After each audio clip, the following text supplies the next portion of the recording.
Assalamualaikum warahmatullahi wabarakatuh. Perkenalkan, nama saya Cilisa Dinis Monika, NIM 19053036 dari Konsentrasi Tata Niaga Program Studi Pendidikan Ekonomi Fakultas Ekonomi Universitas Negeri Padang. Nah, di sini saya akan membuat sebuah video untuk memenuhi salah satu tugas mata kuliah Media Pembelajaran Ekonomi dan TIK. Yakni saya membuat video pembelajaran mengenai materi e-commerce, yang mana materi e-commerce ini merupakan salah satu kompetensi dasar dari silabus mata pelajaran bisnis online kelas 10 dari SMK Negeri 1 Payakumbuh. Nah, sebelumnya teman-teman di sini mungkin sering mendengar istilah dari e-commerce. Nah, di sini saya akan membahas pengertian dari e-commerce tersebut. Pengertian e-commerce atau singkatan dari electronic commerce dalam pengertian bahasa perdagangan Indonesia merupakan aktivitas penyebaran, pembelian, penjualan maupun pemasaran produk baik itu barang maupun jasa dengan memanfaatkan jaringan telekomunikasi seperti internet, televisi, dan jaringan komputer lainnya. Nah, dapat saya simpulkan bahwa e-commerce dalam pengertian secara sederhana merupakan proses pembelian maupun penjualan produk secara elektronik atau dikenal dengan berbelanja atau berjualan secara online. Nah, pengertian e-commerce menurut salah satu para ahli yang dapat saya sampaikan di sini, para ahlinya yaitu Sally Chessman, yang mana e-commerce merupakan transaksi bisnis yang terjadi dalam jaringan elektronik seperti internet. Nah, selanjutnya yaitu konsep dari e-commerce, yang mana konsep dari e-commerce ini terdiri dari 7 bagian. Yang pertama yaitu konsep dasar informasi, yang mana di sini maksudnya yaitu dalam penggunaan internet. Nah, dalam penggunaan internet digunakan sebagai media dalam proses transaksi tersebut. Nah, yang kedua yaitu analisis sistem. Nah, dalam penggunaan dari suatu sistem informasi menjadi beberapa bagian kecil untuk mengidentifikasi beberapa kesalahan, kesempatan, hambatan maupun kebutuhan dari pengembangan sistem informasi tersebut. Nah, yang ketiga yaitu perancangan sistem. Nah, setelah kita menganalisis sistem, maka kita mendapat mengetahui kelemahan-kelemahan dari sistem tersebut, sehingga kita perlu mempersiapkan ataupun merancang terhadap sistem informasi yang akan kita bangun. Nah, yang keempat yaitu mekanisme e-commerce. Nah, di sini pembeli yang ingin belanja bisa menggunakan shopping cart untuk melakukan transaksi ataupun produk yang ingin kita beli. Nah, shopping cart di sini biasanya berupa formulir web yang dibuat dengan kombinasi CGI, database maupun HTML. Nah, setelah kita melakukan transaksi tersebut, penjual akan mengirimkan barang tersebut melalui jasa pos ataupun jasa paket yang biasa kita kenal dengan JNT maupun JNE. Nah, untuk dikirim langsung kepada alamat si pembeli tersebut. Nah, sekarang ini pembeli juga bisa melacak atau mengecek status barang yang telah dikirim melalui nomor resi yang dikirim oleh penjual. Nah, yang kelima yaitu software untuk pembuatan e-commerce tersebut. Nah, kita membutuhkan aplikasi seperti Shopee, Tokopedia, Lazada, dan lainnya. Nah, yang keenam yaitu alternatif pembayaran untuk e-commerce. Nah, biasanya kita menggunakan transfer banking, PayPal, ataupun COD. Nah, yang terakhir yaitu keamanan e-commerce. Nah, di sini keamanan e-commerce sangat penting untuk penjual maupun pembeli. Nah, di sini standar enkripsi yang digunakan dalam e-commerce adalah SET atau Secure Electronic Transaction. Nah, dengan menggunakan SET ini, kerahasiaan informasi customer berupa nama maupun kartu maupun nomor telepon bisa terjaga. Selain itu, SET ini juga bisa menjaga identitas penjual maupun pembeli sehingga tidak bisa disalahgunakan oleh sembarang orang. Nah, materi selanjutnya yaitu mengenai ruang lingkup e-commerce, yang mana ruang lingkup e-commerce ini terdiri menjadi 4 bagian. Yang pertama yaitu business to business atau B2B, yang mana B2B dalam e-commerce meliputi semua transaksi elektronik, barang dan jasa yang dilakukan antar perusahaan. Contohnya yaitu Bizzy dan Rally. Bizzy ini merupakan e-commerce yang pertama kali menggunakan konsep dari B2B ini. Dan yang kedua yaitu business to customer, atau dikenal dengan B2C, yang mana B2C ini adalah jenis e-commerce antara perusahaan dan konsumen. Contohnya yaitu Bineka, Beribenka, dan Tiket.com. Yang ketiga yaitu customer to customer atau C2C, yang mana C2C ini merupakan jenis e-commerce yang meliputi semua transaksi elektronik, barang ataupun jasa antar konsumen. Nah, transaksi ini dilakukan melalui pihak ketiga yang menyediakan platform online untuk transaksi tersebut. Contohnya itu Shopee, Tokopedia, Lazada, Bukalapak, dan lain sebagainya. Nah, yang keempat yaitu customer to business atau C2B, yang mana C2B ini adalah jenis e-commerce dengan pembalikan dari transaksi pertukaran antara jual beli barang.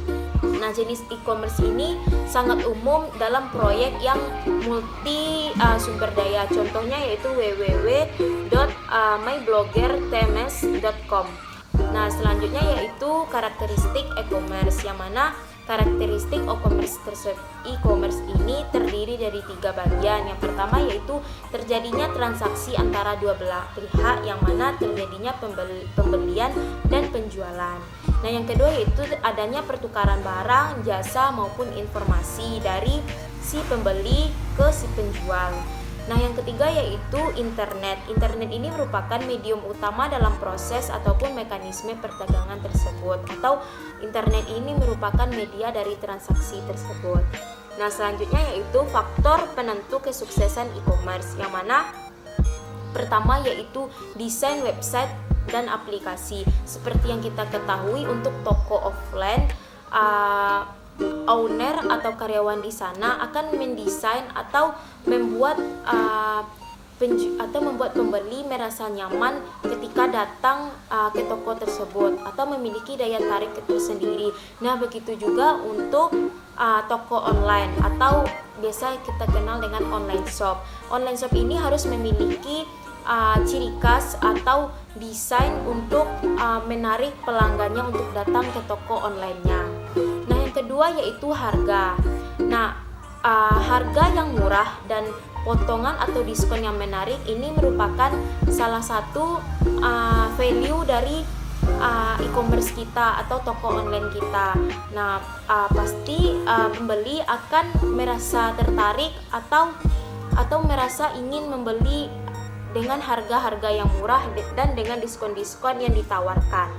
Nah, yang ketiga yaitu pilihan produk. Nah, adanya banyak pilihan produk atau variasi produk membuat pembeli merasa kebutuhannya itu sangat dicukupi. Atau misalnya pembeli ingin membeli sebuah sendal.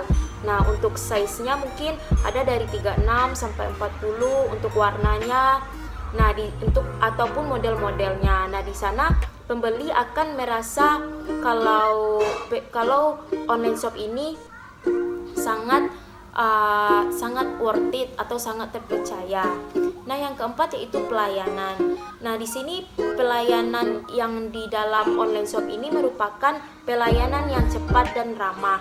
Maksudnya yaitu fast respon. Menjual harus fast respon kepada pembeli untuk menjawab pertanyaan-pertanyaan dari pembeli. Nah, yang selanjutnya yaitu pemasaran kreatif. Pemasaran kreatif ini bisa seperti promosi maupun iklan. Nah, seperti promosi yang sering kita lihat pada zaman sekarang yaitu endorse.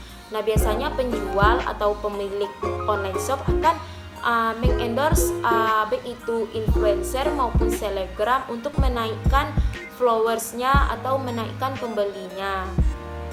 Nah, ataupun iklan-iklan yang sering kita jumpa yaitu iklan di Facebook Ads, di Instagram Ads maupun di Google Ads. Itu merupakan iklan yang terbesar yang pasti dimiliki oleh seluruh pembisnis. Dan yang terakhir yaitu kecepatan akses. Kecepatan akses ini sangat berguna untuk penjual untuk mengakses atau mengupdate postingan-postingan terbaru dari produknya sendiri. Nah, yang ke materi selanjutnya yaitu metode pembayaran e-commerce. Nah, metode pembayaran e-commerce ini terdiri juga menjadi 3. Yang pertama itu pembayaran secara elektronik seperti internet banking, kartu kredit ataupun debit, GoPay, OVO, link aja, Dana maupun lainnya. Yang kedua yaitu pembayaran secara COD, dan yang ketiga yaitu pembayaran melalui transfer. Nah, materi selanjutnya yaitu mengenai strategi pemasaran e-commerce. Nah, bagaimana sih strategi kita untuk memasarkan e-commerce kita untuk mendapatkan calon-calon customer. Nah, yang pertama yaitu melalui media sosial. Dapat kita lihat bahwa media sosial ini sangat mempunyai pengaruh besar bagi owner-owner online shop, apalagi online shop yang masih small atau masih pemula. Nah, media sosial seperti platform yang kita kenal seperti Instagram, Facebook, WA maupun YouTube sangat memberi pengaruh besar bagi pembisnis ataupun ownernya jika owner tersebut bisa menggunakan platform tersebut dengan baik.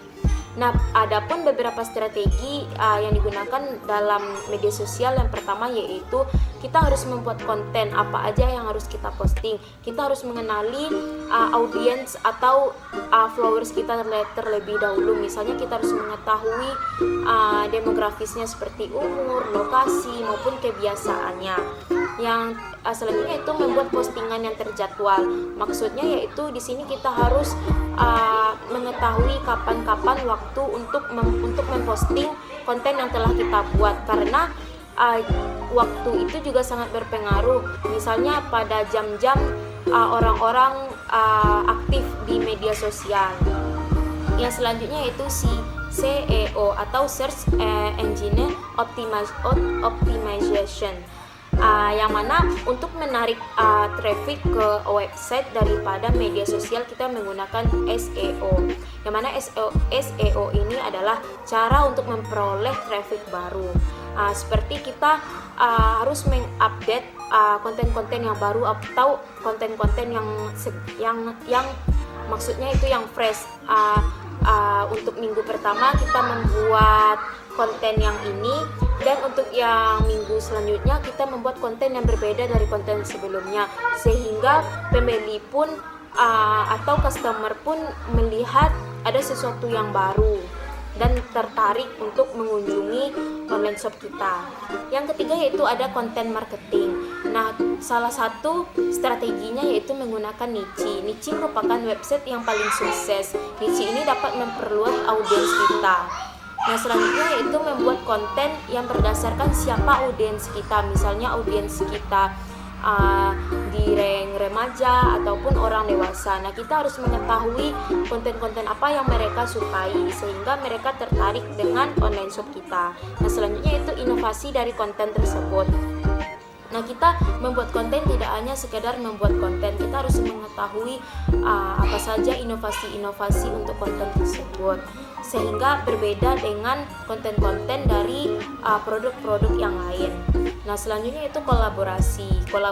Kolaborasi di sini sangat mempengaruhi untuk produk kita, misalnya yaitu mempromosikan atau mengendorse influencer marketing, seperti mengendorse selebgram kan rata-rata banyak followersnya, sehingga itu juga meningkatkan insight dari audiens kita. Nah, strategi selanjutnya yaitu email marketing. Nah, melalui email ini misalnya kita meletakkan alamat email pada halaman utama dari website online shop kita. Nah, selanjutnya iklan. Iklan ini bisa kita menggunakan FB Ads, IG Ads maupun Google Ads. Nah, ketiga tools iklan ini merupakan iklan digital raksasa yang pasti dimiliki oleh semua pembisnis online. Nah, yang selanjutnya itu giveaway. Giveaway ini merupakan salah satu trik untuk menarik pelanggan baru. Nah, kita akan menggunakan trik giveaway ini pada waktu-waktu tertentu. Contohnya yaitu pada 17 Agustus, pada hari Lebaran, Tahun Baru, maupun pada hari-hari tertentu lainnya. Nah, selanjutnya yaitu video marketing. Nah, di sini video marketing ini berhubungan erat dengan konten. Nah, konten yang kita buat ataupun video kita buat tidak boleh sembarang saja, atau maksudnya yaitu di sini kita harus membuat video yang sesuai dengan produk yang kita miliki, sehingga relevan dengan produk yang kita jual. Nah, mungkin hanya itu untuk penyampaian materi e-commerce yang saya sampaikan. Lebih kurang mohon maaf. Semoga video ini bermanfaat untuk penonton, dan juga semoga dapat memenuhi tugas sekalipun ujian akhir semester mata kuliah media pembelajaran ekonomi dan TIK saya. Saya akhiri. Assalamualaikum warahmatullahi wabarakatuh.